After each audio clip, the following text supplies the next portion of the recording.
Great. Okay. Thanks everyone for being here. I know today is a short meeting, so we are going to really try and use the best use of time today to go through the work. So just want to say thanks again. We have a lot of work to do, so I'll turn it over to Caitlin to kind of go over the agenda, and then we'll jump into the work. Great. Thanks, McCall. It's good to see you all in a virtual world now that we've had a couple days together in person. I'm still here. I was telling McCall I'm having like Braxton Hicks, but no full term or full on like contractions yet. So, but if I need to leave urgently, you'll know why. All right. So today we have 2 hours and we have quite a bit packed into our time together. We're going to start out by reviewing our minutes from the last meeting we were at. We'll then go into a review and a discussion of the screening tools and the crosswalk that was finalized based off of the recommendations made from you all at our last in-person meeting. And we'll start with also going through the methodology matrix for that as well. And then we'll turn it over to McCall and she'll go through the draft rule and facilitate a discussion around the additional changes that were made from our last meeting and any other considerations you all have. We will then go into the report. All of those materials were included in the packet that are attached into both the email and on the calendar invite.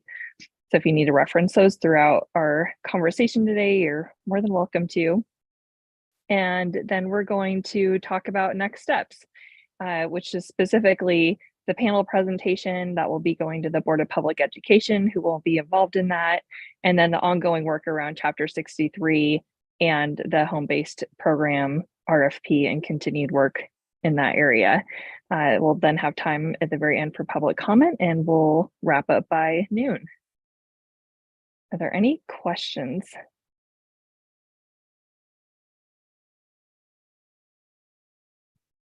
Okay, great. If you have any, feel free to put them in the chat or raise your hand. Okay, with that, McCall, are we good to go right into the crosswalk? Let's do the minutes really quick. On sorry. page 17 of your, that's okay. On page 17 of the agenda packet, we've got the minutes from your last meeting. Just want to check in with folks, see if there's any changes that need to be made before we go ahead and finalize those. And I know Caitlin said use the chat, but I honestly think that I don't know how to turn it on. So I don't think we have a chat in this webinar format. So I apologize. But please, raise your hand, jump in. That works for us. And I think I missed the last meeting, so I won't vote on that, right? We won't take a formal vote. It's just mostly like without dissent, we'll move on. So it looks like folks are good with the minutes, no questions, no revisions. So we will move on with those. Caitlin, go ahead and jump into the matrix and the crosswalk. All right, let me just pull up my screen. I should ask too, if it's distracting to have this up, let me know if you guys can all just pull it up. That's great too, but is it helpful to have it up if I walk through it? I'm getting nods, yes. Okay, great. And you guys can all see, it says early literacy intervention and summer jumpstart matrix. Yep, we see the matrix. Okay, perfect. Thank you. All right, so this matrix is pulled directly from what we discussed around the criteria that will be incorporated into rule, but wanted to show this to you all since this is the visual representation and it will make sense as we go into the crosswalk conversation next. But this is simply an outline of the listing of the various preschool through grade 3 literacy skills here in column A. And then going across in row 2, you'll see where it's the specific grade area, starting with the early literacy intervention, going into K first, second, and third. And then the X's indicate where those appropriate skills fit into those grade levels. So that's really just a reference point. This will make more sense and we'll bring this back up when we talk about the rule as well. But this is what we use to then the column A skills is what was recommended from, here, let me change my, Oh yeah, that's way too big. Oop. That's better. okay, that might be way too small, but at least you can kind of see it. But this is what was then incorporated into this pink, darker pink area directly from the matrix. So you can see how those were pulled over. So just a moment to walk through this crosswalk. We have the assessment tool options here in column B. We have an overview and purpose of the tool. So it's just a brief description. Most of these were pulled directly from those websites that have information about those tools. Over in column D, we have the skill focus. And so this is again pulled directly from both the website and then review from this group. We then move over into the light pink. So the light pink and the dark pink, I should say, are both from the matrix, but the light pink are the ones that are specifically for 4-year-olds. Those criteria, that would be those criteria for the early literacy program prior to kindergarten. So those are all listed here. And then we have in the darker pink are the K through 3rd grade. And then the other areas, moving over into the blue, are directly from House Bill 352 criteria. So wanting to make sure that there's evidence around it's being research-based or information. So there's a couple that still need to be filled in there. But all of those should have some information in there. They're all vetted to be research or evidence-based. A link to the website, we can decide as a group if we want to keep this in or not. And then also in House Bill 352, it does say that it needs to be, oh gosh, what was the proper terminology? Like cost efficient or something like that. So we did put in the annual cost, but of course, a lot of it depends on the model developer and reaching out to them. So we were able to pull what we could that was on websites, but this area might need to be filled in, or for the purposes of this tool, we may decide that we want to take that out completely. The other areas were removed that we had in the original crosswalk that were already being incorporated into these skill sets. So that's why it looks shorter, but our goal was to try to get this into a format where we could have it as or more or less a printable PDF version.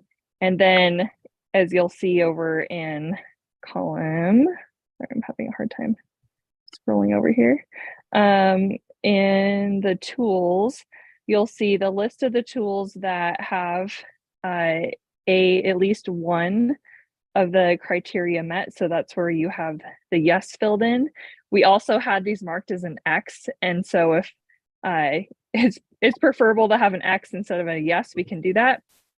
And I also forgot to mention that we did, after the last meeting, pull together a really small work group with folks, Christine Lux, Allison Wilson, and Danielle Thompson, to go through and vet this. And so there were a couple wires that were crossed. So that's why not all of these areas are completely filled out, and we need to go through and update those a little bit. But for the purposes of today, we wanted to at least show you all the tools that were included that are the universal screeners by the definition that that was agreed upon by this group. So again, not to say that the other traditional screeners are not useful or can't be considered, but these are the specific tools that specifically address early literacy within the criteria that we've discussed in this group. So, so as you go through, then we started with the top screeners are for 4-year-olds, and then organized in alphabetical order, except you'll notice the very first one is quick interactive because it starts at age 3. So that's why it's first categorized by age and then by alphabetical from there on down. And then moving into the 5-year-olds and into 3rd grade. So the K through 3rd grade screeners are listed starting in row 19.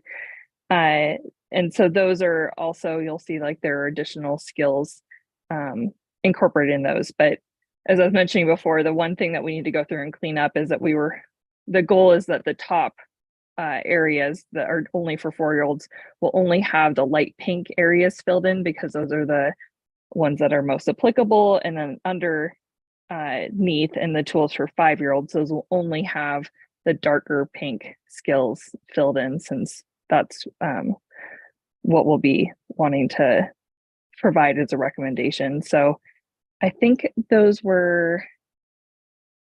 a quick walkthrough. I'm just looking at my notes really quick. So yeah, as consideration, it would be helpful to hear from you all if there's any other questions you have as we're making final refinements to the actual tools.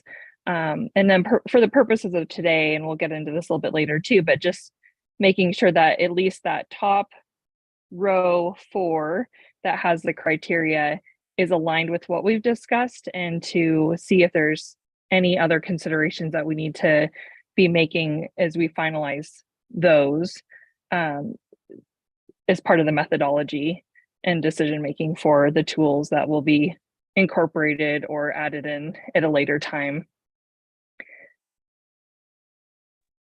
Are we asking open questions or waiting or?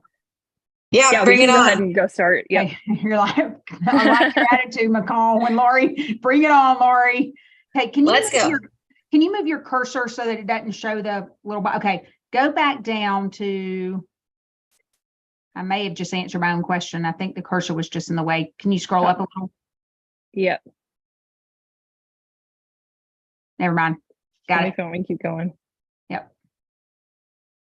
And Pen, I know your hand. Oh, go ahead, I Lori. was seeing something different on my sheet compared to this one, but I figured it out. It was a cursor problem. And Pen, you had your hand up. Go ahead. Yeah, so Megan Roth reached out. She was at our past meeting, the early literacy specialist in Bozeman. She reached out to Nell, Christina, and I yesterday and had a great question.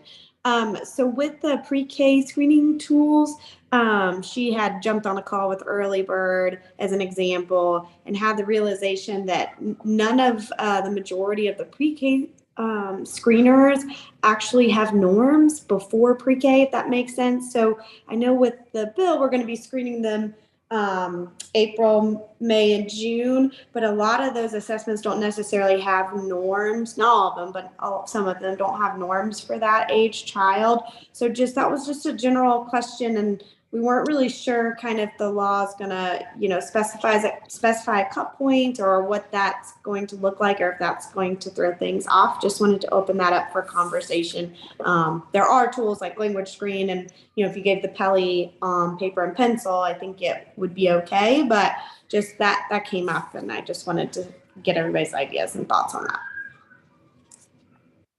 So wouldn't we, I guess what I was thinking, Anne, was that based on how, the age of the kid, we would just give that assessment based on the age of the kid. So even though we have to do whatever that window is, what is it, April through June or something before September 10th. So potentially for the Peli, if there's still 3, we're using the norms for the 3, and the system would automatically do that based on birth date. Yeah, I think it will work for the Peli and Language Screen, but it sounds like Early Bird hasn't normed at that young of an age. So that would be a hang up for Early Bird, just as an example. I mean, because of the age. Yeah. Yeah, exactly. Okay. And I think it would be the same for all the other, but I feel like how we've developed the crosswalk in terms of for K1 and 2, those tests will be appropriate to give because we're giving them before they enter that grade. So I feel like that will work. I didn't really think about the 3-year-old part though. No. Mm-hmm. And then another question that I've been marinating a lot on, and Megan also had, is just are we going to specify cut points? So if a student scores below a certain percentile or a certain standard score, is that up to us to determine, or will that be the district that determines their cutoff for letting kids in the program? So it's just another question. Yeah, and Pen, I think I can answer your second question. We've always in the state allowed school districts to determine what that proficiency cut score looks like. And I don't think that this group is going to start now, or the Board of Public Ed, in setting that. and changing those definitions. And so that will be up to your district to determine based on, what you've done before. And there's new definitions that we've discussed in this group around proficiency and what that needs to look like. So there's guidance there, but we're not going to develop those benchmarks or cut scores. Okay, good deal. Okay, so if a district did use early bird and the district comes up with the cut point, I'm just playing this out in my head. The district would then determine whether or not the child's admitted into the program, regardless of early bird having norms. The district would set their own cut point. Is that kind of what we're thinking? That's my assumption. Lance, I see you have your hand up, and I know you guys provide guidance to school districts on this. So I'm wondering if you have thoughts specifically on that question. I would not get caught up on the exact birthday of the child. I think the calculation should be that the assessments for 4-year-olds, because you're in a catch-22 if you don't use that, you're in a catch-22 because in order to get into the program, they have to be 4 by September 10th. And in order to assess them for readiness on the basis of being age 4, it'll be too late if you wait until the birthday, if it occurs on, October. I just think you need to leave the flexibility here. The concept of the program and the legislative history suggests very clearly that the goal here is to get kids into programs beginning at age 4. That's when they become eligible for the class-based program, the home-based program, and the summer jumpstart program, and that we shouldn't overthink this. I don't think that you're going to have something that's going to cause the rule to fail by the over-inclusion of somebody that is, 3 years old when you give the assessment and 4 years old the week thereafter. Christine, I see you have your hand up. Yeah, I just wanted to respond real quick to your comments, Lance, and I totally agree. I think that the strength of this legislation moving forward is the ways that districts and their resources and the demonstrated need among incoming 4s and the Jumpstart Summers. It's critical. And I think that, I think the intent of this crosswalk in looking at screeners was to give some suggestions. The more time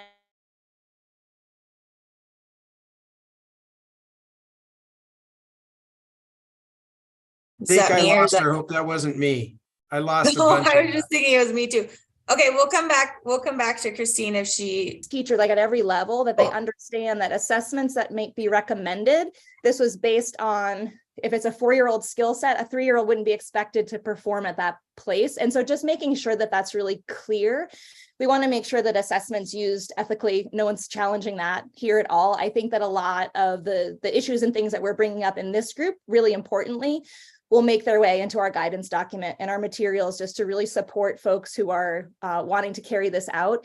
And we can help to continue to be an expert voice to help them to do that responsibly. But I totally agree. I think that the flexibility needs to be there, and that support and that guidance to understand why this tool, why this skill set, how this might be measured, where we might expect. And ultimately, we want to help support children and help them to succeed. So I think if we keep that in mind in terms of that guidance, I think is really important. So I just wanted to highlight that.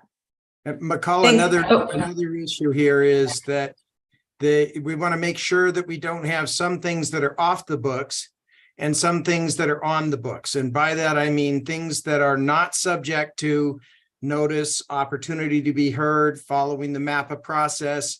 There's nothing wrong with taking this guidance document and inserting it as proposed text for a new rule. It'll be interesting to publish it. But I've seen it done like that many times. I've done it myself with regard to back in the day when I used to draft rules for all the licensing boards in Montana.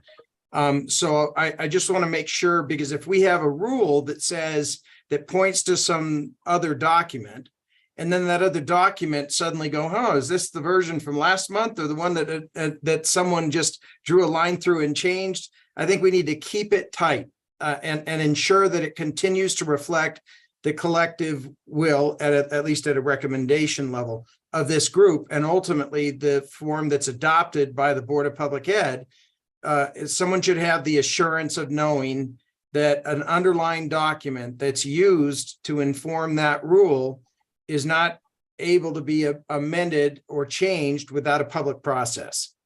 So I think that that's the other thing that's like coming to mind on me here, is that this isn't so much an appendix as it is the substance of the rule that can be referred in the text of the rule as you go. Lori, I see you have your hand up. Yeah, I know that it's stated on the sheet, like if you look at the crosswalk sheet, F4, phonological awareness, inclusive phoneme awareness, right? Does everybody see where I am? And then if you look at the other matrix, D6, I'm just thinking it could be, I mean, this is just cleaning up before we make it public. We have phoneme awareness as separate. You only need that in first grade, and we don't have it in early literacy and kindergarten, and vice versa, and yet we combine it on the other chart.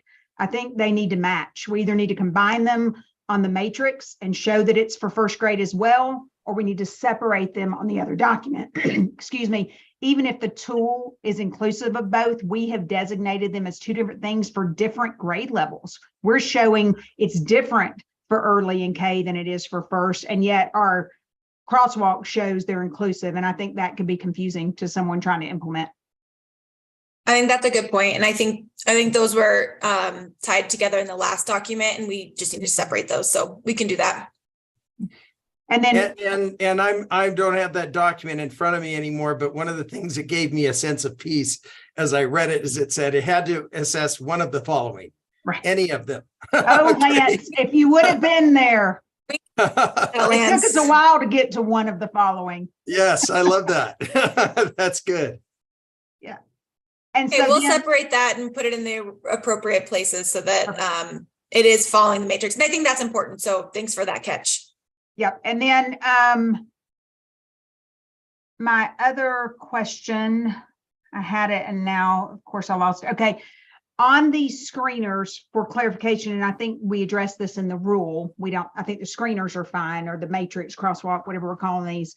In the rule, so the kid prior to starting what we will call the early literacy would take one of those, top tools, right? Then the kid who is going into K1, 2, 3, they have to take the screener every spring to be eligible for Jump Start that summer, right? Okay. And do they also have to take the screener every spring to be eligible for the $1,000, whatever we come up with? Yes. Okay. Thank you. They have to remain an eligible child as defined in the bill. So to do it every year, they would Yep. have to screen every single year and then determine if they're eligible for the services. Yeah, that's what the bill defines eligible child as one who has been evaluated to be below trajectory for third grade reading proficiency for the child's age or grade level is an eligible child for the subsequent school year. So one by one by one, that's subsection 4 in section 3 of the bill. I think we've come a long way since the beginning of our last meeting. I mean, these two documents represent a lot of work. Can I, McCall, I know I'm Mr. Extrovert here, like Lori too. We're recovering extroverts, but not so much recovering yet. But can I also just kind of talk a little bit about an elephant in the room, which is that, remember, we have the requirement that a parent has to consent, but we don't have the right of a parent to say, I consent, but I refuse to be evaluated. I consent, but I refuse to be assessed. If they do so, I think what they are is an ineligible child. And so, with regard to that home-based program, the law doesn't allow us to simply walk away from it and mail in our effort. And a parent, the type of parent that may choose to use a home-based program, may be more likely than not, or more likely than others, to say, I don't want there to be any assessment or evaluation, And that's just going to be a catch-22. And I think that in some way, the rule needs to reinforce that the process for determining eligibility and the obligation of the district to assess the efficacy of its various programs is as to all of the children that are participating. And there's no exemption for a student that's participating in a home-based program. So from my perspective, if I'm advising a district, I have a disclaimer up front that says, first of all, you have my permission to evaluate. That's why I'm here. We can't just leave it up to the vendor for $1,000 to do that, but the district has the obligation of creating that child into an eligible child, or not creating, but identifying. And then I think you can also say, because there's no obligation for either the parent to engage or the district to offer it.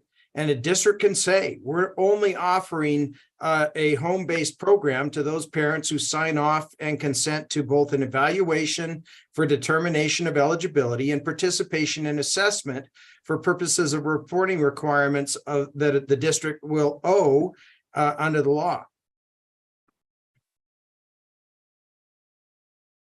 Thanks for bringing that up, Lance. I think there were a lot of questions at our last meeting around the home-based program and if homeschool students can participate. And so from what I hear you saying is school districts certainly could include a homeschool student, but they would have to likely participate in more than just the homeschool or the home-based program. And they would have to agree to whatever assessments or evaluations go along with that. Another way to skin this cat is that if you look there, the home-based program must be selected by the Board of Public Education. There's no earthly reason to have an RFP that has any contents different than what we're developing right now for these research-based methodologies. So I think you could potentially take care of it by saying whoever is the successful vendor will have to commit to using the research-based evaluation methodologies referenced in the rule, and will also have to explain the means by which they will be assessing the efficacy of the program on the students who are participating. So if you look there at section 3 of the bill again, down at subsection 6, that home-based program is selected by the board. There's a nonprofit requirement. It has to be research-based and proven effective. You're not going to be able to prove it effective without access to an assessment of the students who have already participated. So, I think that it's inherent that they're going to have to, either that vendor is going to have to conduct the assessment in order to establish ongoing qualification for the proof of effectiveness at developing early literacy skills in student populations that are at risk for missing the target. Or I suppose, you could require that any district offering the home program must obtain parental consent for participation in evaluations as a condition of offering that program. Thanks. I think that gives us a lot of good ideas as we work to write that. And I anticipate, or I'm hopeful, that we'll be writing this together the end of November. So I made some notes, so hopefully we'll be able to include some of that, because I think that is critical. And I think, frankly, it's probably required in section 4 of the bill when it comes to reporting for school districts. So I think that's good to know. Okay, I'm going to jump back into some of the raised hands up here. Colette, I see your hand is up. I may have forgotten why I raised it in the first place, because we've jumped around, but one of my questions was, or a comment even, around and it kind of goes back to what Laura was saying, the methodology matrix, noticing that phoneme awareness and listening comprehension were not part of the kindergarten one was a little bit of surprise, and I couldn't remember where we landed on that as a team, talking about that skill set being necessary. But if it were separated in the screening tool crosswalk, and it continues to be separated on the other one, I just think that's a conversation we should have, if phoneme awareness or listening should be considered as kindergarten and trickle down. one or two or both or of those? That was one of my questions or comments. So Colette, to answer your question, and we'll see this a little bit once we get into the rule. But remember, this is prior to, so this is for 4-year-olds. It was oral language, phonological awareness, and alphabet knowledge. And then the same was prior to kindergarten. And we don't see phoneme awareness until prior to 1st grade. Okay. Okay, I just want to make sure that wasn't a misstep. I knew we kind of had up there and then we took some back, and I'm just thinking about in our world right now with like Hagerty, we're doing a lot of phonemic awareness in the pre-K world. So I guess Stephanie, I would deflect to her to say, you know, what it looks like maybe in the K3 world for in a classroom, but we don't need to rehash that if we feel like the team's already landed there. That just jumped out at me. Well, I think it's a good point. And when we get into the rule, if you guys want to continue to have that conversation, I think we certainly can. Maria, you've had your hand up a couple times. It's just been up. It's all good. No worries. And maybe I should wait till we get into the rule, because I think Lance just touched base on a point that I was like, oh yeah, really in the bill, we see parents, I think it's like 7 times, but right now it's not in the rule that we have proposed. So I think it's worth noting the things he said, like parental consent and those pieces within the bill. And then the other thing, I wanted to ask more. I know on the summary document, it talks about proficiency, and I love that those definitions are in there. My wonder is does it really say, I don't know if we need a cut point, but maybe a little more direction of if they do not meet proficiency based on these evaluation methods, then. So the outcome of them, is it only Jumpstart? Is it only home? So I think in the first part of it, I don't see a then in terms of like the school year. I see the summer, I see, and maybe I'm not reading it correctly. I see the summer and I see the homebound, but up above we have grade evaluation methodology, but then what for interventions? And I could be misreading it. I'll admit that. The Oh, go ahead, interventions Lance. under the law are any and all. And that's really clear both in the content of the bill and in the expressions of legislative intent. I mean, Barker went so far as every time this bill came up, he said, I want to make it clear. Any child determined to be eligible is eligible to participate in the home-based program, the Jumpstart program, and the classroom-based program, all 3 together. There's no mutual exclusion. There's no different standards. So once you're in, you're in. The eligibility is the gateway.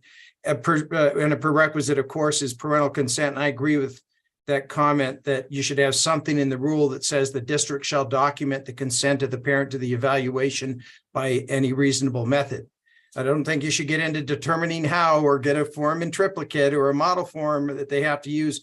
We got this. We'll take care of it in model policy, but you probably should have a confirmation and the district should be able to produce evidence of parental consent for the evaluation since it's a prerequisite in the bill. And I think too, Marie, I realize the rule seems a little bit, or it could seem a little bit maybe like on its own, like there's more that goes with it.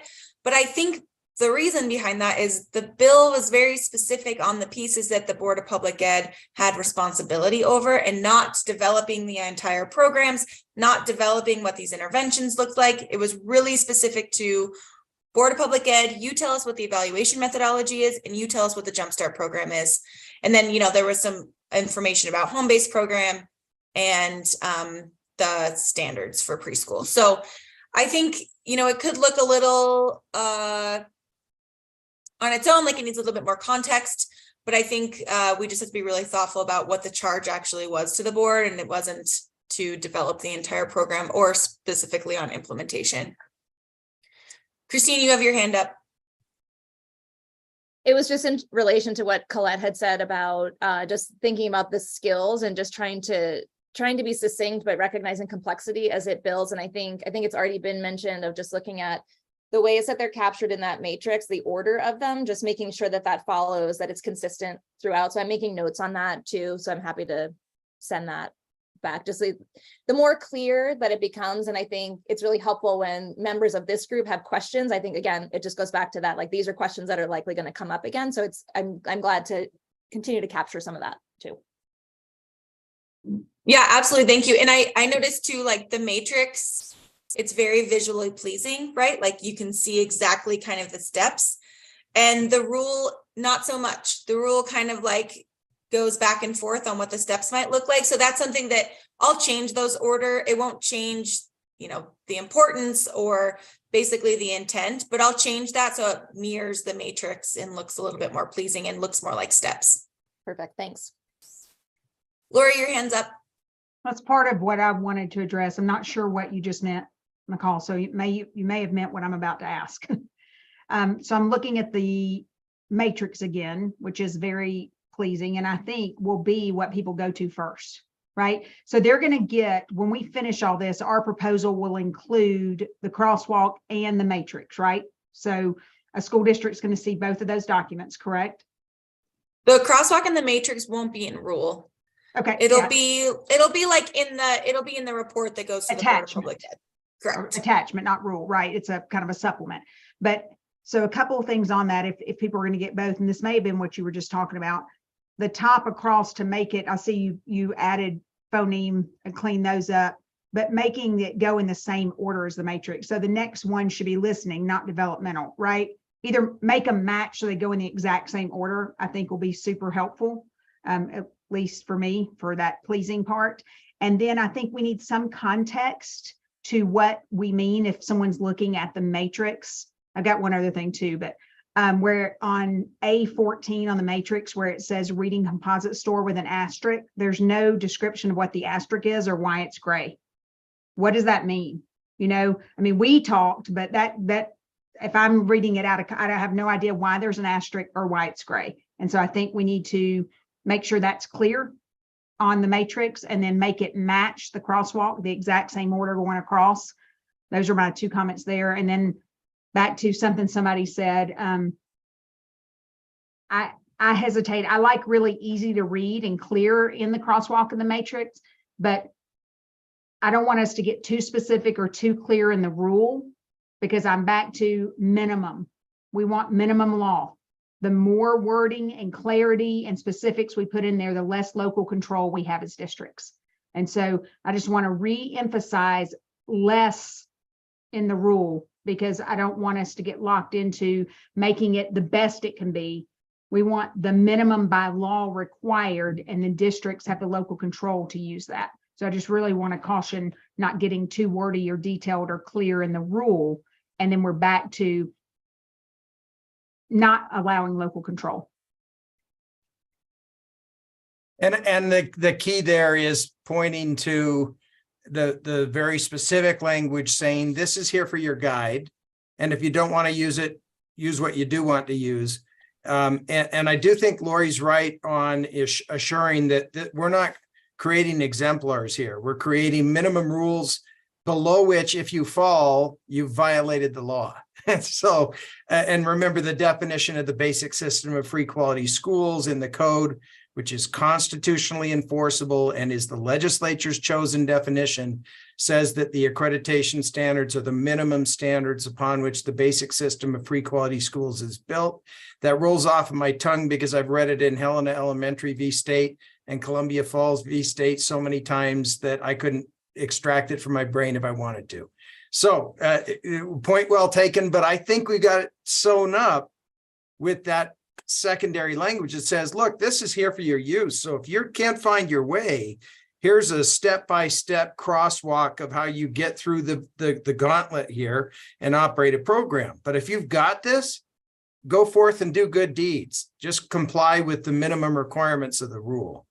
What is that asterisk gray reading composite score? I know what reading composite score means, but why is it gray and what's the asterisk for?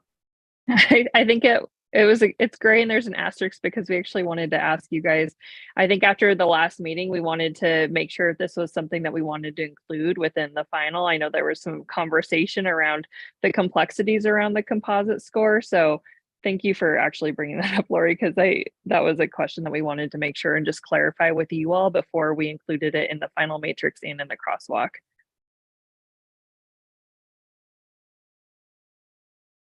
If memory serves me right, I think it was just like one more way to catch kids for the program if they flag low. So I would recommend we keep it, but that's just me.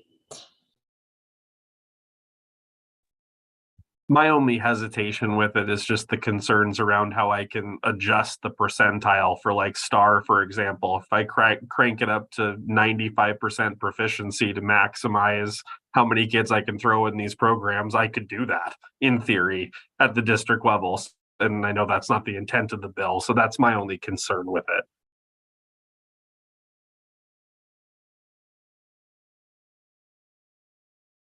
I think you need to match the vernacular that you're already using in determining what it means to fail to meet the projection. Proficient and above is proficient. You're not on target to fail to meet those standards. Anything less than proficient, even if it's nearing. This is not a 4-year exemption. This is a year-by-year determination. You might have a kid that needs just a little lift over the top, and by next year will no longer be eligible. So I think coinciding this with the common vernacular that we use, you guys are way better at this than I am. I know that you've got the state assessment, and NAEP is another benchmark there that creates these nearing proficiency, novice, beginner. I don't care what they are, as long as we categorize and clearly understand where you are or are not on path to read proficient by the end of grade 3. Lori, I see your hands up. I'll start raising my hand from now on too. No, it's okay. Oh, you're fine. You can just talk to. Yeah, okay. All right. So Okay. It sounds like, or McCall, go ahead. Oh, sorry. I was just going to kind of maybe recap what I heard from all of you as things that we will do as sort of a follow-up specific to the matrix and the crosswalk. So I heard that we need to separate phoneme awareness and phonological awareness. Sounds like you may have already done that, Caitlin. Thank you.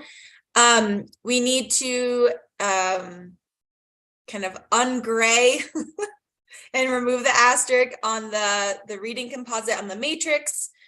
Sounds like folks are still interested in keeping that, and we can talk a little bit more about that too when we get into the rule.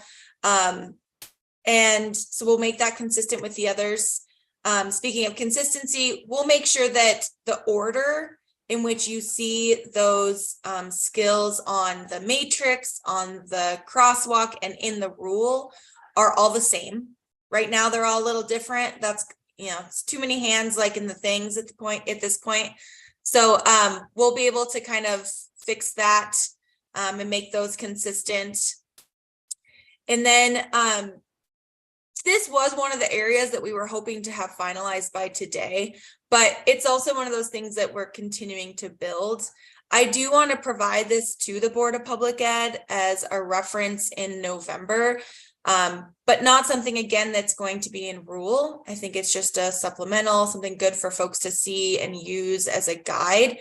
The list of approved screening tools, which we will look at here in a minute, will be up for determination to the board, not in rule, but will be a vote, at least for this first year, to get that list approved and align with the rule. So we'll start working on that as well. Anything else that I missed that folks had brought up?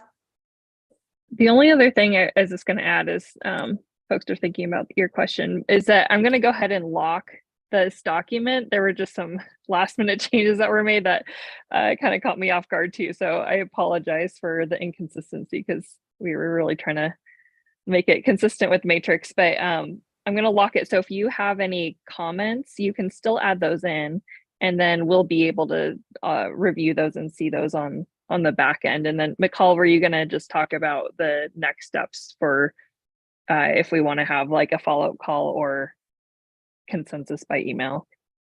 Sure. Go ahead, Lori. I'll do that after. Yeah, one more thing on the crosswalk. I noticed that there's a concerted effort going on in column S to get prices. Will we try to have that complete before the board sees it? Because I do think that that's going to come up from a local point of view of, okay, you made these available, but are they, you know, and I think on the cost, we need to be really clear. Is that $229 for the whole program for thousands of kids, or is it $229 per kid? I just think that column needs to be really clean before this becomes public. Yeah, good You could idea. always Agreed. put a date, you know, maybe in column or row 5 below, maybe in S5 in that blank space, you could put based on October 24th, 2023. So that if the price changes in December, you know, we're not married to that price. You know, we can put the day we quoted it. But I do think that, I mean, from a local point of view, that's going to be a big deal in what I'm able to choose. Yeah, and I was just gonna Yeah. say, you know, really the reason that that language is there is because the language comes directly from the bill. It has to be cost effective. Right. And that's certainly up to your school districts to decide how they, you know, want to move forward with these assessments. That Yeah. is totally up to you. But I think having that information there sort of checks the box that we're adhering to that, to the language in the legislation, and at least being straightforward with school and districts. I totally agree. I just think like the one that says starting at $399, if that's per kid, not cost effective. So Yeah. I think we just got to be really clear what that price means per kid, per program, up to 1,000 kids. You know, I just think it needs to be really specific. Yeah, some more context around that. Yeah, Good that idea. sounds good. We can do some research. McCall and I can chat after and make a plan for that. Thanks. Marie, go ahead. Yeah, I just had a quick question. Thank you. I had to leave the meeting early, so I may have missed it. On the odd years, reviewing the list on the odd years, can you give me some context as to why that was decided? Just because I don't know. Yeah, odd, even could be either or. Okay. Truly did not. We just basically wanted to have a time of year that this would be evaluated. That school districts knew that every year, every odd year, the Board of Public Ed's going to review Okay. this. If you wanted to bring forward an assessment that you're using or a screening tool that you're using and wanted to get it on that list, hey, you know when the time is. So that's why, and Okay. we'll talk a little bit more about this too. Right now, I'm hoping that that can be like a January, March kind of time frame. So like come 2025, Board of Public Ed will review it in January, make a decision in March, so that gives Okay. plenty of time by the April, May, June timeline for school districts to start using those. Okay, thank you. That's the hope. If you think of a better idea or have other thoughts, let me know, but that seems like a reasonable approach. Well, for a because review schedule. it doesn't limit them also, right? They can go outside of the list. That's why I'm not Absolutely. super concerned about it. Yeah, okay. Just making sure I understood. Thank you. Good question. Okay, any other thoughts, comments on the matrix or the crosswalk before we move on? Okay, again, they're not final. We were hoping to have them finalized today. And so when we talk about next steps, be thinking about, like, do you want to come together again for 30 minutes and finalize those? Do you want to do that over email? Be thinking about that, and we'll kind of make that decision when we get to the end of our meeting today. All right, I'm going to jump. Are we go not ahead. close enough to just make them final contingent upon any remaining issues that have to be tweaked here so that we can tie a bow around it? Or are there substantive issues still hanging in the balance that are going to require further deliberation by the group? That's a good question. I think that we are really, really close. The only potentially substantive piece is the actual screening tool and how it looks in rule. And I'll show you that. And as long as you guys trust us to be able to do that based on all of the guidance that you've given us already, you know, it's not us making decisions. It's us basically just putting the information in the rule. Maybe after we go through the rule, Lance, I think you guys can decide how you want to maybe tie a bow on that, or if you feel like we might need another meeting. Does that sound good? Okay, I'm going to share my screen so you can see the rule. It is slightly different, built out basically from the last time you've seen it. You guys see that okay? Okay. So I did pick a rule chapter. We'll be in Title 10, Chapter 54. Right now, Chapter 54 is a content standards and content descriptors or something like that. it really is like a catch-all in Board of Public Ed rules. So I think we're going to change that to be general provisions. I'm hopeful, and Marie, this is sort of at you, that we can move world languages from chapter 54 over to chapter 53 with the other content standards. Working so on that paperwork. Love that. Love to hear that. So this will be in chapter 54. It'll be titled General Provisions, and it'll be early literacy interventions. So you'll see here, this is not any different than what you guys saw last time. The only things that I will change is the order in which you see these different skills listed, and that's based on the conversation we just had about ensuring that those are all basically in the same order. Go ahead, Lance. I even had myself muted, so I had to click it twice. I think up in subsection 1 is where you want to incorporate the concept, the gateway, that the evaluation method is for students whose parents have consented to the methodology. It's something that says I don't know where you do it in here, but if it were me, I'd put it as a sentence in. So it shall adopt and ensure use of an evaluation methodology to identify, enroll, and admit. Okay. The evaluation may be used only on children whose parents who have consented, and the district shall maintain a record of such consent through any reasonable means chosen by the district. Something like that, So we don't do some sort of a, hey, come to the fair to learn about this deal, and people show up not knowing whether they have to consent or whether they have the right not to consent, and it becomes sort of willy-nilly. And we're best off avoiding any sort of claims that we were doing this without the permission. Do you Has think to that be an makes sense? actual request, remember. Does that look like the right place for it? After the appropriate people, before the actual time frame? Yeah. Or you could just put a comma after children whose parents have consented. Right here. Yeah, I mean, make it. Right. It's more than maybe I'm parsing words. It's more than just consent. The request has to be initiated by the parent. And so I'd use the same term of art that is in subsection 4 of section 3, may not be evaluated unless requested. So it seems reasonable, and maybe you just do this by referencing that the district shall maintain documentation of the request initiated by the parents or guardians of any student evaluated for entry into the program. Because that's what it says. It says a child may not be evaluated for the purposes of sections 1 through 4 unless requested by the child's parent or guardian.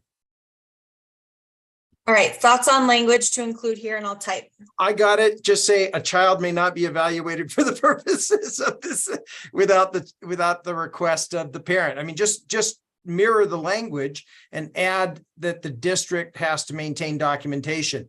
I think it's important to signal in the rule that the documentation has to be maintained, or someone will go informal with it, and then someone will challenge how their kid got in or how someone else's kid got in. You just want to make sure that the district understands its obligation to maintain evidence, because that is the gateway. It's the only way you even turn the key and walk through the door and even start on all this stuff we're talking about is through a request initiated by the parent. And we can solicit that request, but the request has to be made. So we can say, we're willing to evaluate any child whose parent requested of us. In order to request it, turn it in, and we'll develop model forms. Districts will be fine with it. But you just don't want to, as much as we've been talking about parental consent and opt-ins and opt-outs and Senate Bill 518 and House Bill 676, you just want to make sure that you're going by the book here. And that language is just fine. I'd add an additional sentence saying the district shall maintain documentation of the request through any reasonable method. And the district shall maintain, what did you say? Evidence of the request or documentation of the request. You could just leave it right there, and then they can decide how to do that. It'll All be right, the Colette, I same. see your- We'll develop a form that's a lot like the annual FERPA sign off, so that we can document that we have that in the file, that's why this person's there. It'll take care of the other issues like split families where, parent one doesn't want the child in, parent two does want the child in. Parent one is the primary custodian, the other one's getting visitation. Believe it or not, those things crop up regularly. So this will be good for the district to maintain the record of the request having been made. Colette, I see your hand. Go ahead. Yeah, so I'm just trying to picture this like in real life, in practice. So it's April, May, June, and they're a TK student now. So we've had year-long data, and in kinder would be the same story. First grade would be the same story. So they've already been in a program the whole year. Then we would then still issue the letter requesting permission to evaluate or to screen again for even. The way I do it through model policy is we would have a request that spans the continuity all the way to grade 3 and provides the opportunity for the parent to withdraw their request at any time. So the request, we wouldn't require the parent to paper us or for us to paper ourselves, but we would create an opt-out so that it isn't on autopilot. Since the qualification has to occur each year, then I believe that you have to have the request made each year, and we can address this through model policy. Okay, because I was thinking if we have year-long data showing that a student's been in a program, yet they still continue to demonstrate a need through our RTI process, they're coming out intensive, not to delay like the special education referral, but at the same time to consider them for the program. We could use existing, I'm gonna use DIBELS because that's what we have. We have DIBELS that's ongoing throughout the year. We come to that spring evaluation window and we're giving DIBELS to all students. This child flags red, they would be a consideration for a Jumpstart program. Yes? Yeah. You'd Yes. either craft the model request so that it spans all the way to grade 3 unless withdrawn. Or you could, if you wanted to, have an annual sign off. There's examples of both of those concepts in our schools right now. So we re-up, even though somebody says, yeah, I'm in for directory information, we give them an annual opportunity to opt out. And so, I just think there's different ways that we can do it. We'll develop a model policy for districts that is going to be as easy as it can possibly be, but while still making sure that the district is covered if there's ambiguity over whether or not a parent continued to consent on an ongoing basis.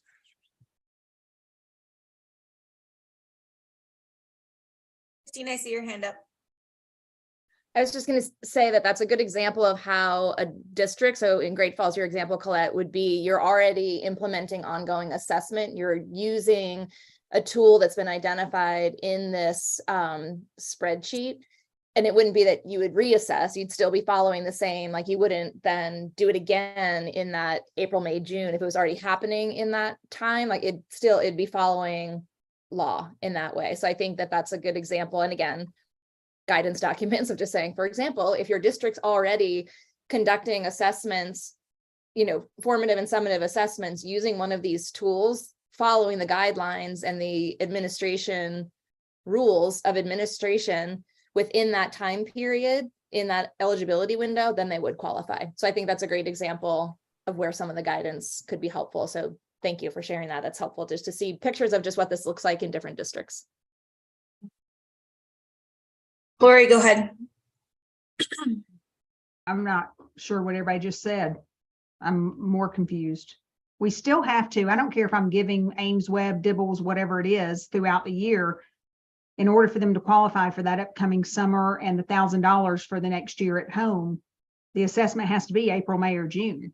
I can't, just because I'm doing it all year, right? Maybe I do Ames Web fall, winter, late winter, early spring. I've got to use the assessment in April, May, or June to qualify. It very clearly says that, right? So I think maybe just the way we just stated it confused me. You can't just use it that you did it early in the year. No, and that wasn't my Same month. intent, Lori. It was Yeah. just that if it's already happening, if you already did it in April, you wouldn't just do it. You know what I mean? Like you Right. would. As long as one of the, follow if the timeline. natural testing fell in April, May, June, you can Yes. use the natural testing. Yes, If it didn't, you have to make sure it falls in April, May, or June. yes, And, that's what I and you was saying. can tie a Yep. bow around it. Yeah. You can tie your proverbial bow around it. If you already have all the data necessary to know within a short time frame of when that assessment has to occur that the student remains qualified, you can gather all that up, do a perfunctory analysis and compilation and say, boom. But you get the parent's consent or the request, and you either do that through an advance form when they first enter at 4 years of age. You can say there is an annual evaluation that will occur for determination of ongoing qualification, and you will be presumed by virtue of your signature on this document to have consented to and requested that to continue on each of the years. You may withdraw that request at any time that you wish. Do so by the following mechanism. Doug, I see your hand up. Yeah, hey, Lance, and all that can be taken care of by model policy from MTSBA, correct? We don't need it in this document, right? I think so. What you do need for the very reasons that we're describing here, and because of the I won't even call it hypersensitivity, I'll call it sensitivity to the issues of parental consent and opt-out in the parental rights bills that have been passed, that you want to handle this with a degree of extra attention, I guess. Make Does sure the that language that district you knows. inserted in here that McCall typed up address that concern? Yes, that's all you need. That's all you need. Wonderful. Tammy, I saw your hand up. Did you want to make a comment on anything? I'm just challenged in my head thinking about this because the data is already being collected. The data is being collected literally on a quarterly basis in all of our systems. And simultaneously, there has been no parental request for the data that we are collecting that would allow a child to be screened in utilizing these very same measures. So it's one of those things that Lance's expertise and the development of that policy piece has to be done very clearly, because the train is already rolling down the tracks, gathering all of this data for the purposes of the multi-tiered system of support. And that is part of our ongoing process. You know, we've got this new opportunity layered on top of it, but I can really easily see school districts skipping the request part. And I'm also curious about how parents will know that they can request. Because this child's going to be 3. This child's going to be 3.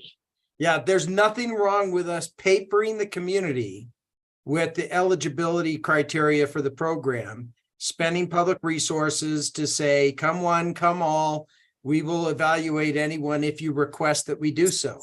And a request is basically an opt-in, an initial opt-in, using sort of generic terminology that we tend to use in these laws and everything. And I think what you do is you opt in and document that opt-in, the request, and then you include in that opt-in notification to the parent that they can opt out. And then you satisfy literally House Bill 676, amendments to 40-6-701 that says that a fundamental right of a parent includes the following: the ability to opt a child out of any personal analysis, evaluation, survey, or data collection by a school district that would capture data for inclusion in a statewide data system, which it will when we're reporting the performance criteria here, except that data is necessary and essential for establishing a student's education record. So we're going to take care of the opt-in and the opt-out, notice of the opt-out in one fell swoop, and it's only going to be done once unless somebody says, I've had enough. And we might understand that some people that start out wanting extra assistance at some point may change their minds. We see this happen often, withdrawal of consent to special education, and then a reinitiation 3 or 4 months later and reassertion of rights. But the parents, because of their care and concern for their children, which I greatly respect and feel myself, okay, that it can be uneasy to be told while you're in the process of helping a child that, you know, your child is not doing so well. Well, you know, maybe you're wrong. Maybe I'll go to a tutor. I'm out of here. Do not evaluate my child further. That kind of stuff happens. And there's an increased awareness of it and a preoccupation in the legislature with assuring that those pathways occur.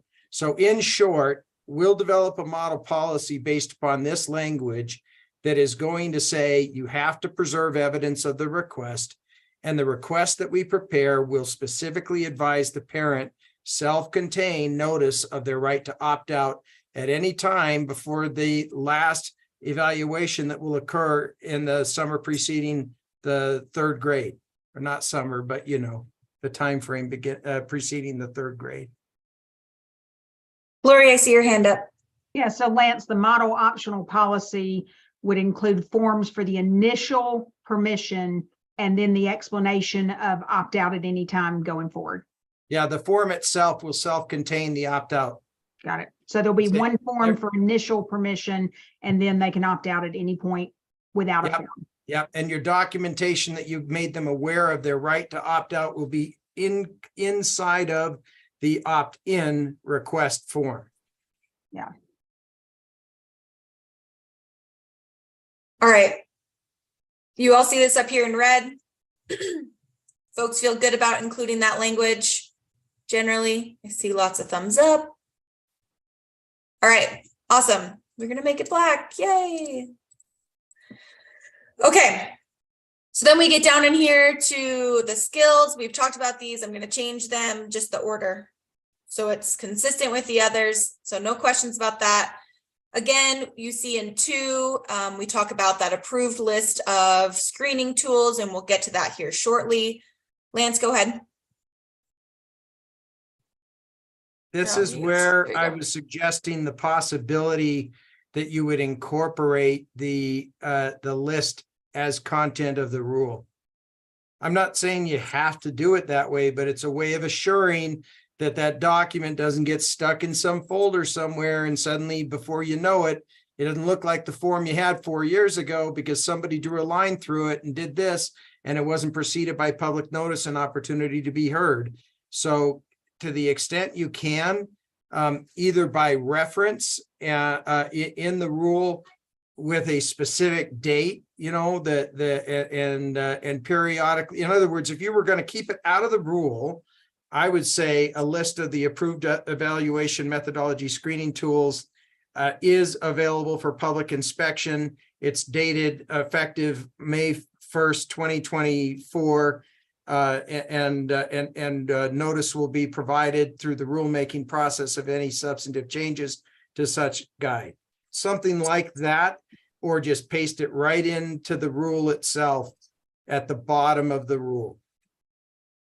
And Lance, I very much hear you on this. I talked with a couple of the members on the board to kind of get an idea. And as you've been paying attention to a lot of our rulemaking processes, we've been really thoughtful about keeping names of things out of rule, and they wanted to continue that. Sure. So what I was Fine. thinking, though, is what we would do is, like, on our website, when you go and you can click to the rule, we'll also have that evaluation methodology. And that's going to be like sealed. We'll go back every January, and we could put in here January of odd years, or however you want to do it to make it even more specific. I want to create a situation where we're not coming back to the rule every other year to update the rule along with the list. So But if do you you want see a the, better, do you want the list to change without public? I know you don't. I'm not intending to be a smart ass here. You don't want the guide to be changed at a bureaucratic level with nobody even aware it happened either. And let me give you an extreme example that's quite significant to me. which was when I was drafting the law on work-based learning and was getting into a designation of the trades. You got statute and rule that point to a CTE document that was last updated in 2002. Literally 21 years ago. And you know how much water's been under the bridge since 2002 on the concepts of work-based learning, advanced opportunities, all of this Right. stuff around career and technical education. So that's an example of where you can get a document that either loses its attention because somebody sticks it on the shelf and it starts gathering dust, or it becomes adapted and changed and somebody goes, when did that happen? Well, I don't know.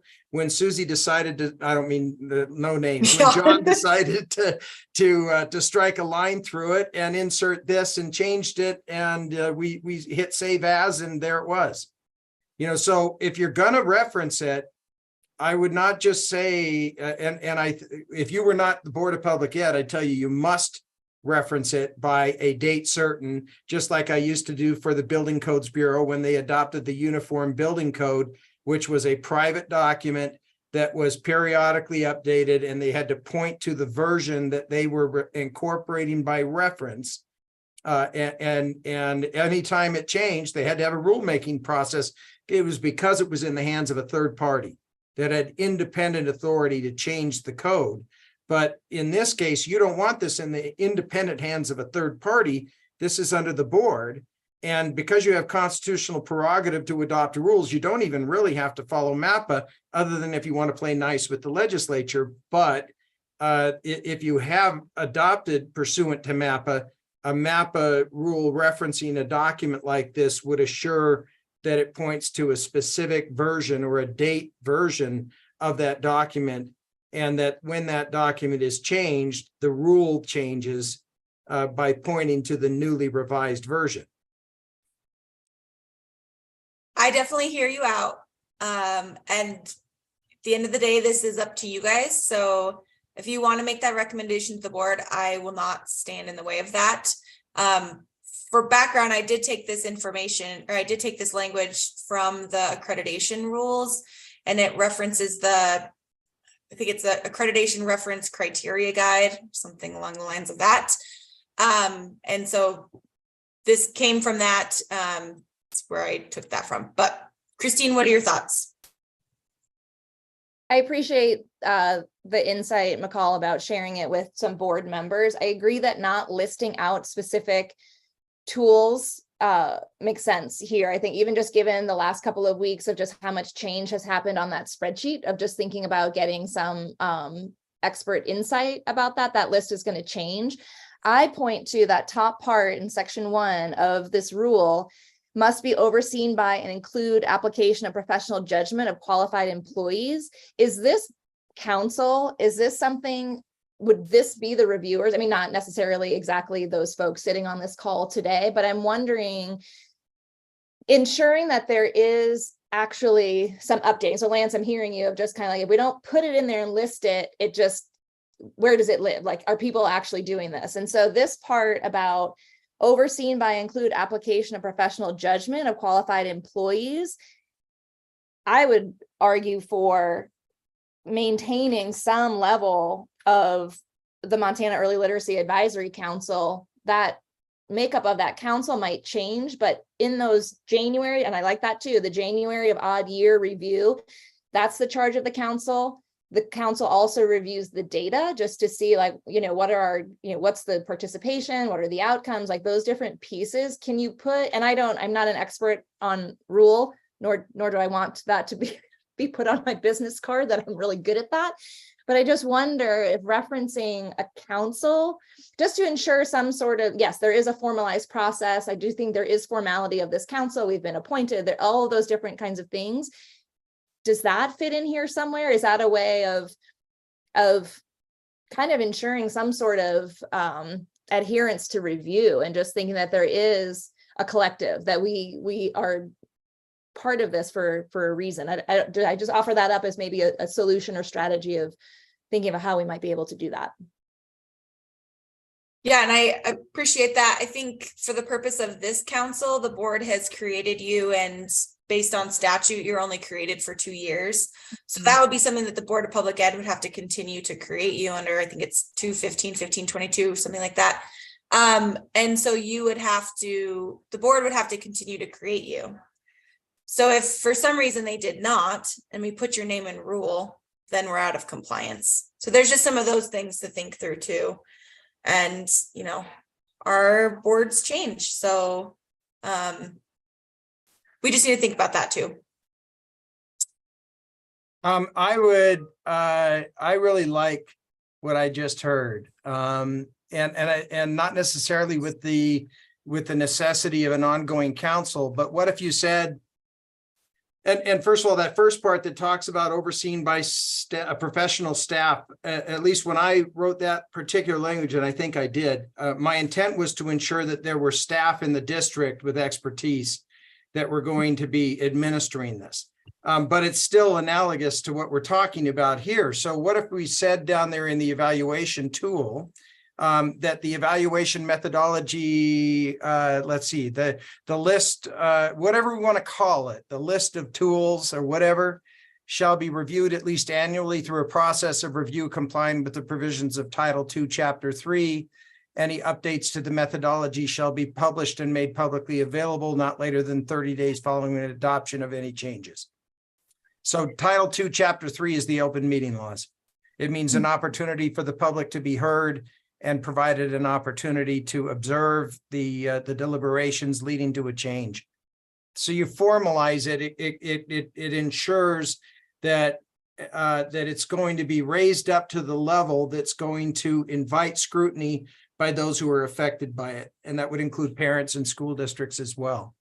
Because otherwise, you guys, I've seen, and I don't blame anybody, it's complex work, but I've seen guidance documents regulate us into oblivion over my 30 years at OPI, and abrupt changes in interpretation that all but substantively amend the law without anything signaling an opportunity to participate. And, you know, even in this context, at one time through guidance, and this flipped and flopped, and not under just the current administration, the exceptional circumstances went from you have to individually analyze each child in a meeting of the board where the child presents themselves with their parents, to no, you don't, to yes, you do, to no, you don't.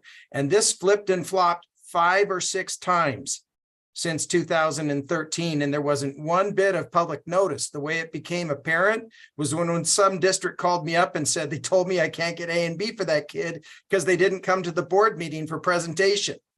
What?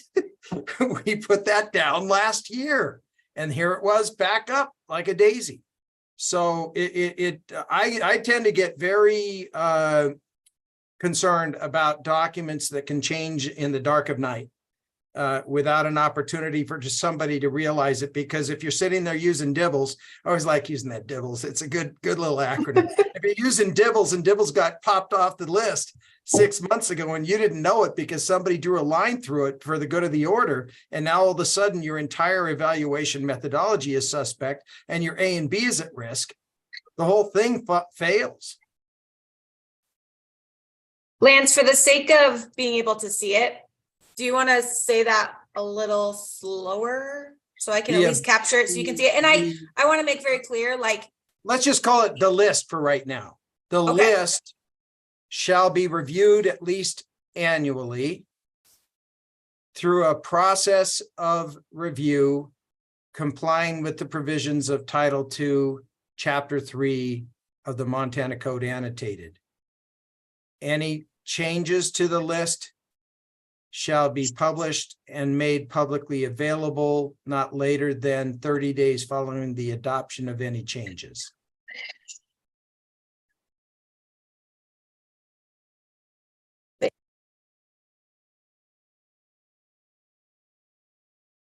I said not later, but you know, if you want to strike that, that's fine too. I was just trying to give a little wiggle room for when you get it done and you want to start getting it out there, that your date for making it publicly available is not later than 30 days after the change. I could also make an argument for shall not become effective until published and made publicly available.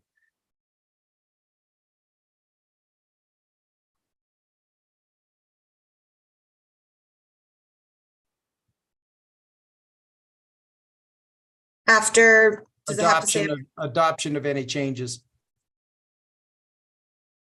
All right, I think that is actually very easy for us to do. We publish all of those things on our website anyways. I have no problem with that. We some what? hands. Oh, Yeah, I Lori, see. Doug, and Tammy. Okay. Tammy, go ahead. Well, I'm just curious because this list doesn't 3A basically say that they don't have to follow what's on the list? Yes, but Right. if they are following what's on the list and it got nixed off and they ran their entire evaluation methodology using it and it's no longer on, their evaluation is corrupt, their A and B is forfeit. So they don't have to use the list, But they may. but they And if may. they are, And and it's no longer on the list, one of my other questions is the names of these assessments and evaluations, they change all the time. And they change based on a company takes over another company and those kinds of modifications. It would seem to me that if they had been using a standardized tool that had been on the list, that was an older tool, that they shouldn't be held accountable for the adoption of the newer version of the same tool under a new company or proprietary interest. any substantive changes of the list, not including, I mean, you can define what ministerial is. If Dibbles became Bobbles, then, and It has, it's changed substantively its the name. same. It's completely different company now. Yeah, Well, and that's something that the board would be able to change then when they review this list annually. But the other point is a district may not be adopting the newest version. A district may still be doing the 2020 version of something that has now got a brand new name in 2023. And they can do that based on 3A. Based on 3A. if And they're it, gonna if have to it state still, that if in it the still reporting. complies, but if the company doing it abandoned it, you presume that they may have done so because it did not comply. You see what these are safe harbors by their exact use. They guarantee that you have complied with the rule.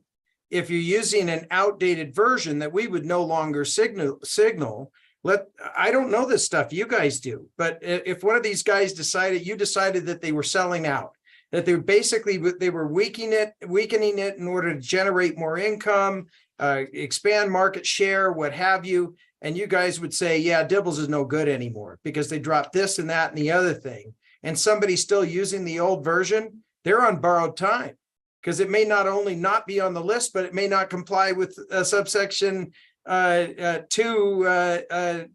don't know which subsection we're talking about, but the one that says you can use whatever evaluation methodology that you want as long as it meets the requirements of this rule.